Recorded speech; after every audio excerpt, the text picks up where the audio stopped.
ನಾನಿಲ್ಲಿ ಲೈನಿಂಗ್ ಹಾಕಿ ಚೂಡಿ ಟಾಪ್ ಹೊಲಿಯೋದನ್ನು ಹೇಳ್ಕೊಡ್ತಾ ಇದ್ದೀನಿ. ಇದು ಲೈನಿಂಗ್. ಇದಕ್ಕೆ ಒಂದು ಸೆಂಟರ್ ಪಾಯಿಂಟನ್ನು ಮಾಡ್ಕೊಳ್ಳಿ. ನಾನು ಲೈನಿಂಗನ್ನು ಉದ್ದಕ್ಕೆ 5 ರಿಂದ 6 ಇಂಚ್ ಕಡಿಮೆ ಬಟ್ಟೆ ತೆಗೆದುಕೊಂಡಿದ್ದೀನಿ.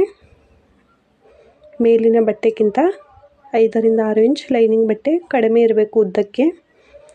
ಆನಂತರಲ್ಲಿ ಅಗಲಕ್ಕೆ 1 ಇಂಚ್ ಜಾಸ್ತಿನೇ ಇರಬೇಕು. ಆಮೇಲೆ ಇಲ್ಲಿ ಮೊದಲು ನಾನು ನೆಕ್ಕನ್ನು ಈ ರೀತಿ ಉಲ್ಟಾ ಇಟ್ಟು ಹೊಲಿದ್ಕೊಳ್ತಾ ಇದ್ದೇನೆ. 1/4 ಇಂಚಿನಷ್ಟು ಸ್ಟಿಚ್ ಹಾಕ್ತಾ ಇದ್ದೇನೆ ಇಲ್ಲಿ. ಈ ರೀತಿ ನೆಕ್ಕಿಗೆ ಮೊದಲು ನೆಕ್ಕನ್ನು ಫಿನಿಶಿಂಗ್ ಮಾಡ್ಕೊಳ್ಳಿ. ಈ ರೀತಿ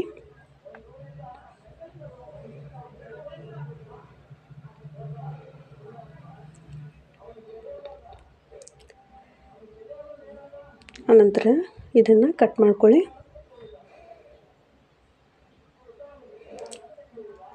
ಈ ರೀತಿ ನೆಕ್ಕಿನ ಭಾಗದ್ದು ಕಟ್ ಮಾಡಿ ತೆಗೀರಿ. ಆಮೇಲೆ ಇಲ್ಲಿ ಈ ರೀತಿ ಸಣ್ಣದಾಗಿ ಹೊಲಿಗೆಯನ್ನು ಕಟ್ ಮಾಡಬೇಡಿ, ನಾಚ್ ಮಾರ್ಕನ್ನು ಹಾಕ್ಕೊಳ್ಳಿ. ಹೊಲಿಗೆಗಿಂತ ಸ್ವಲ್ಪ ದೂರನೇ ಹಾಕ್ಕೊಳ್ಳಿ. ಆನಂತರ ಈ ರೀತಿಯಾಗಿ ಹೊಲಿಸ್ಕೊಂಡು ಇಲ್ಲಿ ಸಣ್ಣದಾಗಿ ತುದಿಗೆ ಒಂದು ರೌಂಡಾಗಿ ಹೊಲಿಗೆಯನ್ನು ಹಾಕ್ಕೊಳ್ಳಿ.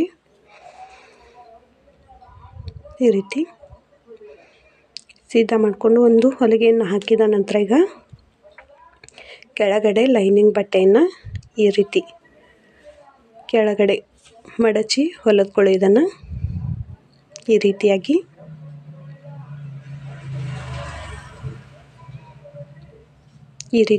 ಲೈನಿಂಗ್ ಬಟ್ಟೆ ಮಾತ್ರ ಮಡಚಿ ಹೊಲಿದ್ಕೊಳ್ಳಿ.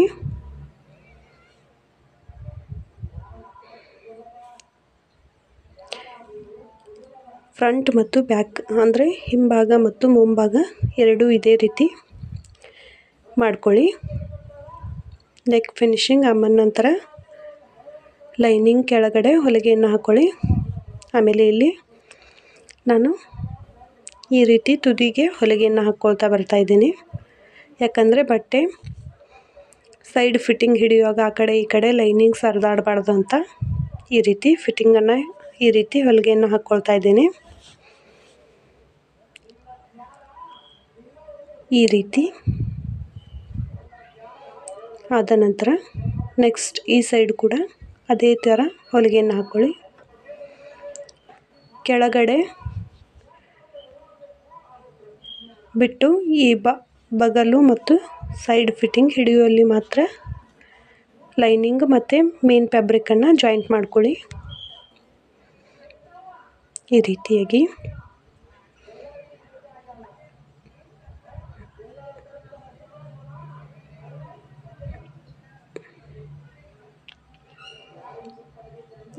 ಬಟ್ಟೆಯನ್ನು ಸರಿ ಮಾಡ್ತಾ ನಿಮಗೆ ಸ್ಟಿಚ್ಚಿಂಗ್ ಸರಿ ಆಗ್ತಾ ಇಲ್ಲ ಅಂದರೆ ಒಂದೆರಡು ಪಿನ್ ಸಹ ಹಾಕ್ಕೊಳ್ಬೋದು.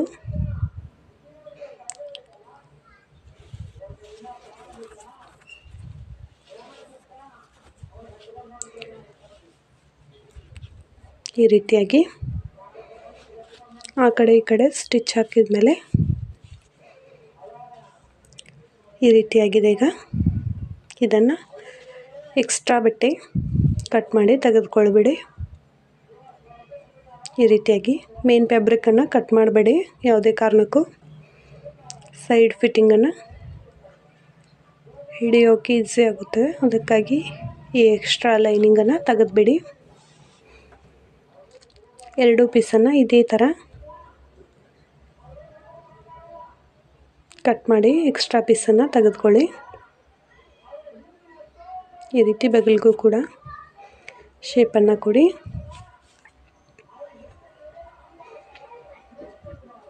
ನೀಟಾಗಿ ಕಟ್ ಮಾಡಿ ಆದಷ್ಟು.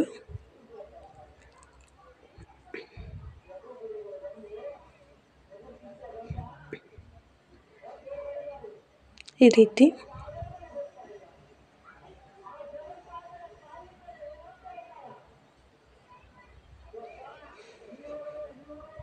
ಈ ರೀತಿ ಆದ ನಂತರ ಈಗ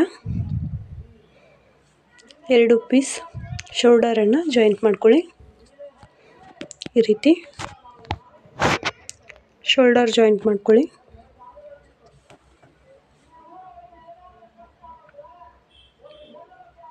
ಈ ರೀತಿ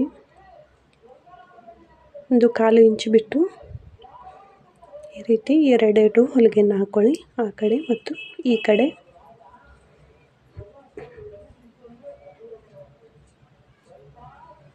ಈ ಕಡೆ ಕೂಡ ಅದೇ ರೀತಿ ಲಾಕ್ ಮಾಡ್ಕೊಳ್ಳಿ ಶೋಲ್ಡರನ್ನು.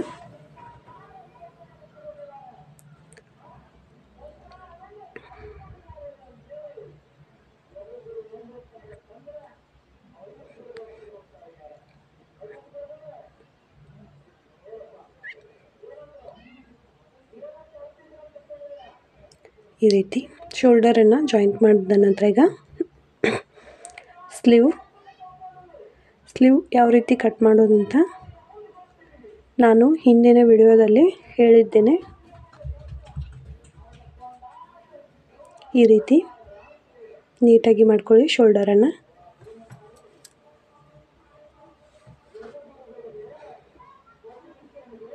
ಇದು ಫ್ರಂಟ್ ನೆಕ್ ದೊಡ್ಡದಿದೆ, ಹಾಗಾಗಿ ಫ್ರಂಟ್ ಗೊತ್ತಾ ಹಿಡಿಯುತ್ತೆ ನನಗೆ. ಸ್ಲೀವನ್ನು ನೋಡ್ಕೊಂಡು ಹಚ್ಕೊಳ್ಳಿ. ಕಡಿಮೆ ಇರುವ ಸ್ಲೀವ್ ಮುಂಭಾಗಕ್ಕೆ ಬರಬೇಕು. ಈ ರೀತಿ ಸೆಂಟರ್ ಪಾಯಿಂಟ್ ಒಂದು ಸಾರಿ ಸ್ಲೀವ್ ಕರೆಕ್ಟ್ ಇದೆ ಇಲ್ಲೊಂದು ಚೆಕ್ ಮಾಡ್ಕೊಳ್ಳಿ. ಇದು ಸ್ಲೀವ್ ಅಳತೆ ಕರೆಕ್ಟಾಗಿದೆ. ನಾನೀಗ ಅಟ್ಯಾಚ್ ಮಾಡ್ತಾ ಇದ್ದೇನೆ ನೋಡಿ. ಸ್ಲೀವನ್ನು ಹಚ್ಕೊಳ್ತಾ ಇದ್ದೇನೆ ಈ ರೀತಿಯಾಗಿ. ನಿಮಗೇನಾದರೂ ಸ್ಲೀವ್ ಹಚ್ಚುವಲ್ಲಿ ಪ್ರಾಬ್ಲಮ್ ಆದರೆ ಸೆಂಟರ್ ಪಾಯಿಂಟ್ 2 ಸೆಂಟರ್ ಪಾಯಿಂಟನ್ನು ಹಿಡಿದು ಒಂದು ಪಿನ್ನನ್ನು ಹಾಕ್ಕೊಳ್ಳಿ.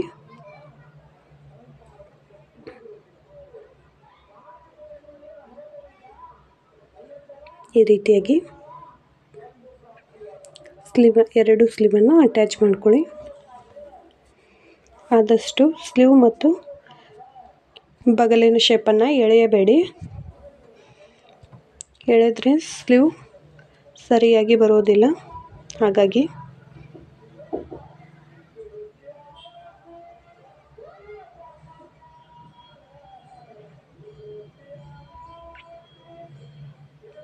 ಈ ರೀತಿ ಸ್ಲೀವನ್ನು ಅಟ್ಯಾಚ್ ಮಾಡ್ಕೊಳ್ಳಿ. ಕರೆಕ್ಟ್ ಈ ರೀತಿ ಕರೆಕ್ಟಾಗಿ ಬಂದಿದೆ ನಂದು ಸ್ಲೀವ್.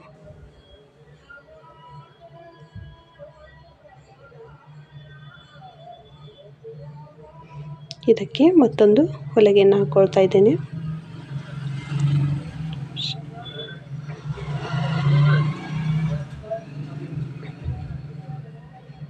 ಇದೇ ರೀತಿ 2 ಸ್ಲೀವನ್ನು ಅಟ್ಯಾಚ್ ಮಾಡ್ಕೊಳ್ಬೇಕು.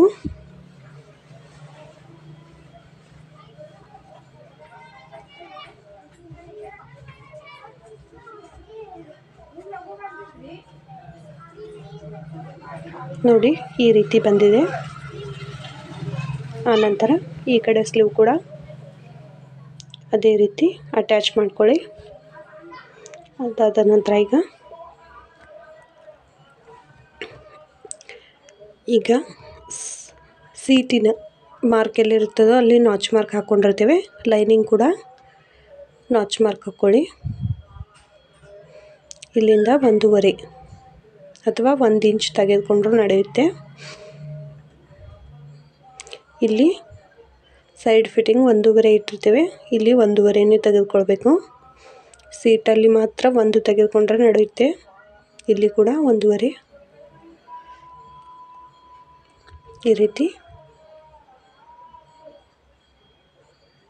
ಈ ರೀತಿಯಾಗಿ ಶೇಪನ್ನು ಹಾಕ್ಕೊಳ್ಳಿ. ಇಲ್ಲಿ ಈ ರೀತಿ ಬರಬೇಕು. ಈ ರೀತಿ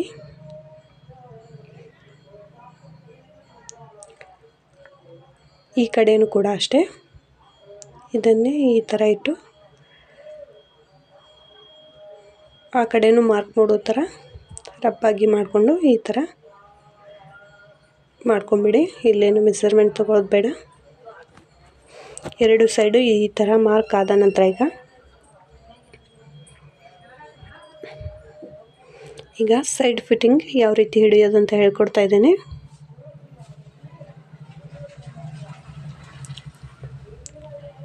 ಇದು ಕೂಡ ಅಷ್ಟೇ, ಪೀಸನ್ನು ಯಾವಾಗಲೂ ಎಳೆಯಬಾರದು. ಸೈಡ್ ಫಿಟ್ಟಿಂಗ್ ಹಿಡಿಯುವಾಗ ಆದಷ್ಟು ಲೂಸ್ ಬಿಟ್ಟೆ ಫಿಟ್ಟಿಂಗನ್ನು ಹಿಡ್ಕೊಳ್ಳಿ.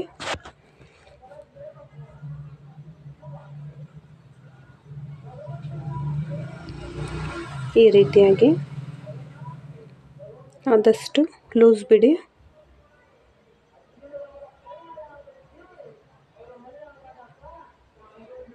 ಎರಡು ಪೀಸ್ ಸವಾನೆಗೆ ಹಿಡಿಯಿರಿ, ಅಂದರೆ ಹೆಚ್ಚು ಕಡಿಮೆ ಆಗಬಾರ್ದು. ಹಿಂದೆ ಮುಂದೆ ಈ ರೀತಿಯಾಗಿ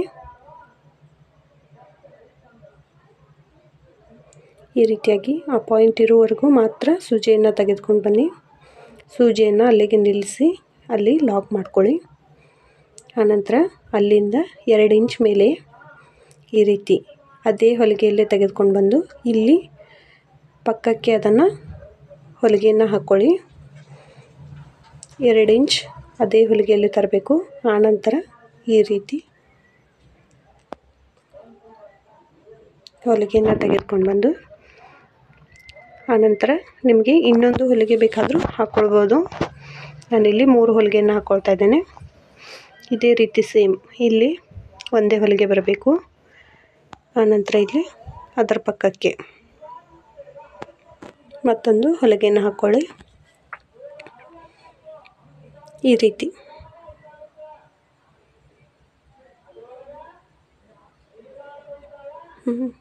ಈ ರೀತಿಯಾಗಿ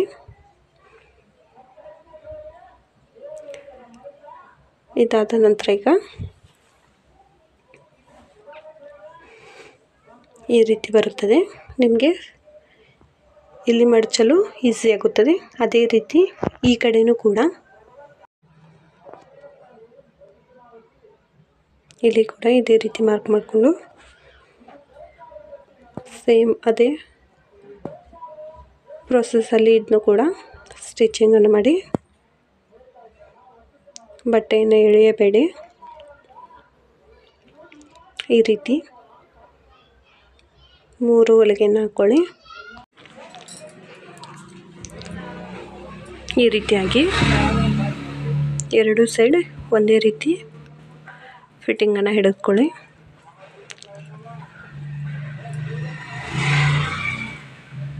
ಈ ರೀತಿ 2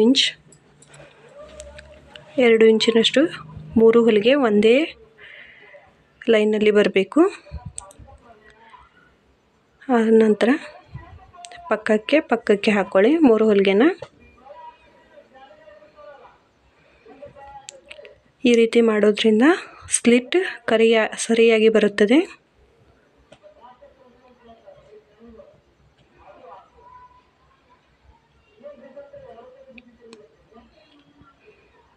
ಈ ರೀತಿ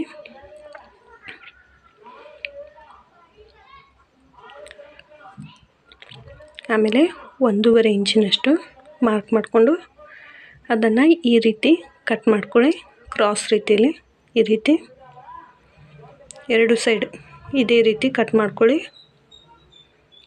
ಈ ರೀತಿ ಸ್ಲಿಟ್ ಸರಿಯಾಗಿ ಬರುತ್ತದೆ.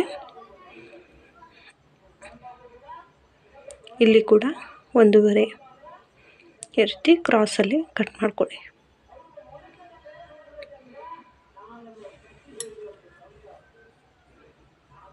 ನಂತರ ಇಲ್ಲಿ ಕೆಳಗಿನಿಂದ ಈ ರೀತಿ ಮಡಚಿ ನಿಮಗೆ ಸ್ಲಿಟ್ಟಿನ ಅಗಲ ಎಷ್ಟು ಅಗಲ ಬೇಕೋ ಅಷ್ಟು ಅಗಲ ಮಡಚಿ ಹೊಲಿದ್ಕೊಳ್ತಾ ಬನ್ನಿ.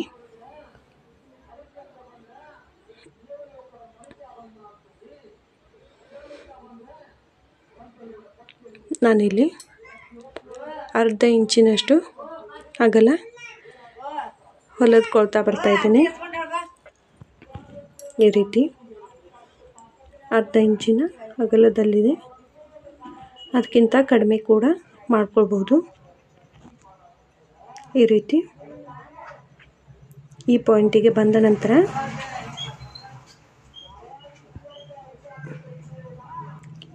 ಸೂಜಿಯನ್ನು ಕೆಳಗಿಳಿಸಿ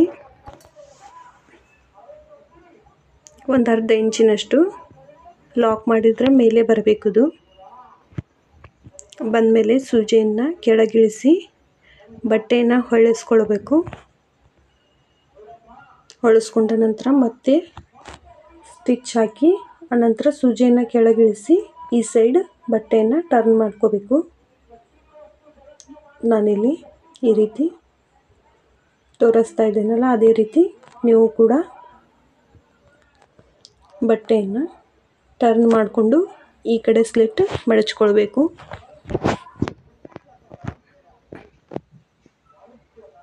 ಈ ರೀತಿ ಇದು ಅಳತೆಗೆ ತಕ್ಕ ಮೆಜರ್ಮೆಂಟ್ ಆಗಿರುತ್ತದೆ. ನಾನು ಕಟಿಂಗ್ ವಿಡಿಯೋದಲ್ಲಿ ಹೇಳಿದ ಮೆಜರ್ಮೆಂಟಿಗೆ ತಕ್ಕ ಸ್ಟಿಚಿಂಗ್ ಕೂಡ ಆಗಿರುತ್ತದೆ. ಈ ರೀತಿ ನಾನು ಎಲ್ಲಿ ಕೂಡ ಹೊಲಿಗೆಯನ್ನು ನಿಲ್ಲಿಸಿಲ್ಲ. ಎರಡು ಸ್ಲಿಟ್ಗೂ ಒಂದೇ ಸರಿ ಮಾಡ್ಕೊಳ್ತಾ ಇದ್ದೇನೆ. ಆನಂತರ ಇಲ್ಲಿ ಕೆಳಗಡೆ ಮಡಚ್ಕೊಳ್ತಾ ಇದ್ದೇನೆ. ಇದನ್ನು ಈ ರೀತಿ ಮಡಚ್ಕೊಂಡು ಹೊಲಿಗೆನ ಹಾಕ್ಕೊಳ್ತಾ ಇದ್ದೇನೆ.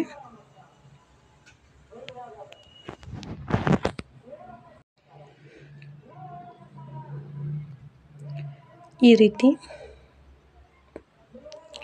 ಎರಡು ಸ್ಲಿಟ್ ಒಂದೇ ಸಾರಿ ಮಾಡ್ಕೊಳ್ಳಿ. ಸೂಜಿಯನ್ನು ಅಂದರೆ ಬಟ್ಟೆಯನ್ನು ತೆಗೆಯಬೇಡಿ. ಈ ರೀತಿ ಮೂಲೆ ಬಂದಲ್ಲಿ ಸೂಜಿ ಕೆಳಗಿಳಿಸಿ ಬಟ್ಟೆಯನ್ನು ಟರ್ನ್ ಮಾಡ್ಕೊಳ್ಳಿ, ಅಂದರೆ ಬಟ್ಟೆಯನ್ನು ಹೊಳಿಸ್ಕೊಳ್ಳಿ. ಈ ರೀತಿ ಈ ಕಡೆ ಸ್ಲಿಟ್ ಹೊಲಿದ್ಕೊಳ್ತಾ ಇದ್ದೇನೆ ನಾನೀಗ. ಆ ಕಡೆ ಸ್ಲಿಟ್ ಮುಗಿದಿದೆ ಅಂದರೂ ಇನ್ನು ಎಡ್ಜಿಗೆ ಒಂದು ಹೊಲಿಗೆಯನ್ನು ಹಾಕ್ಕೊಳ್ಬೇಕು ಇದಕ್ಕೆ. ಈ ರೀತಿ ಅದೇ ಸೇಮ್ ಪ್ರೊಸೆಸ್ಸಲ್ಲಿ ಇದಕ್ಕೂ ಕೂಡ ಸೂಜಿಯನ್ನು ಕೆಳಗಿಳಿಸಿ ಬಟ್ಟೆಯನ್ನು ಟರ್ನ್ ಮಾಡಿ ಮತ್ತು ಸೂಜಿಯನ್ನು ಕೆಳಗಿಳಿಸಿ ಬಟ್ಟೆಯನ್ನು ಹೊಳಿಸ್ಕೊಳ್ಬೇಕು.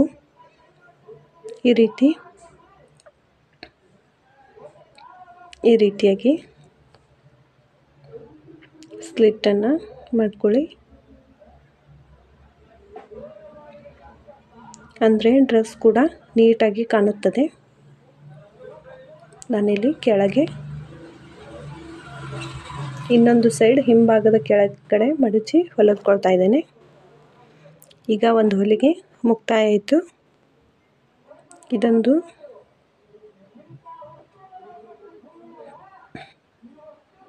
ಇದು ಮುಗಿಯಿತು. ಕೆಳಗಡೆ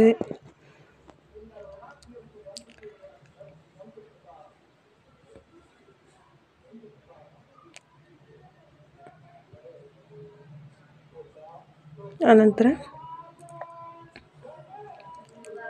ಇದಾದ ನಂತರ ಈಗ ಈ ರೀತಿ ಆದ ನಂತರ ಈಗ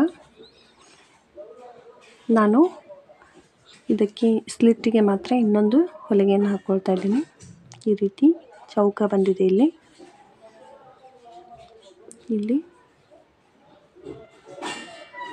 ಈ ರೀತಿ ಎರಡು ಸೈಡ್ ಸ್ಲಿಟ್ ಮತ್ತು ಕೆಳಗಡೆ ಹೊಲಿಗೆಯನ್ನು ಹಾಕ್ಕೊಳ್ತಾ ಇದ್ದೇನೆ.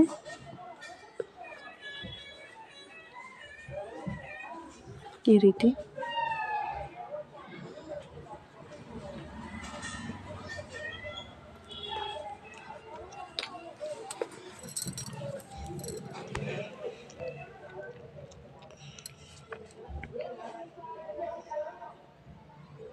ಈ ಸೈಡ್ ಈಗ ಕೆಳಗಡೆ ಹಾಕಿ ಈ ರೀತಿಯಾಗಿ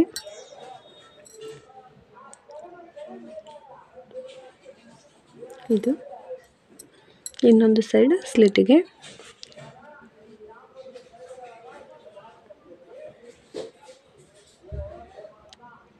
ಈ ರೀತಿ ಹೊಲಿಗೆಯನ್ನು ಹಾಕ್ಕೊಂಡ ನಂತರ ಈಗ ಕೆಳಗಡೆ ಹೊಲಿಗೆಯನ್ನು ಹಾಕ್ಕೊಳ್ಳಿ.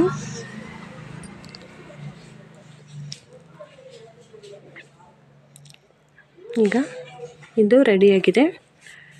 ಆಮೇಲೆ ಸೈಡ್ ಸ್ವಲ್ಪ ಇದನ್ನು ಕಟ್ ಮಾಡೋದ್ರಿಂದ ಸರಿಯಾಗಿ ಫಿನಿಶಿಂಗ್ ಬರುತ್ತದೆ. ಈ ರೀತಿಯಾಗಿ ಕಟ್ ಮಾಡ್ಕೊಳ್ಬೇಕು.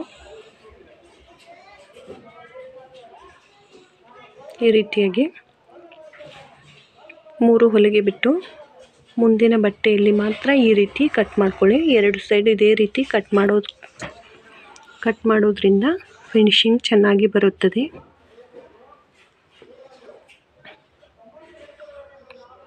ನೋಡಿಲಿ, ಇನ್ನೊಂದು ಸೈಡ್ ಕೂಡ ಅದೇ ರೀತಿ ಕಟ್ ಮಾಡ್ಕೊಳ್ತಾ ಇದ್ದೀನಿ.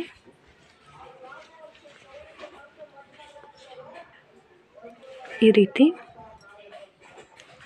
ಇಷ್ಟಾದ ನಂತರ ಈಗ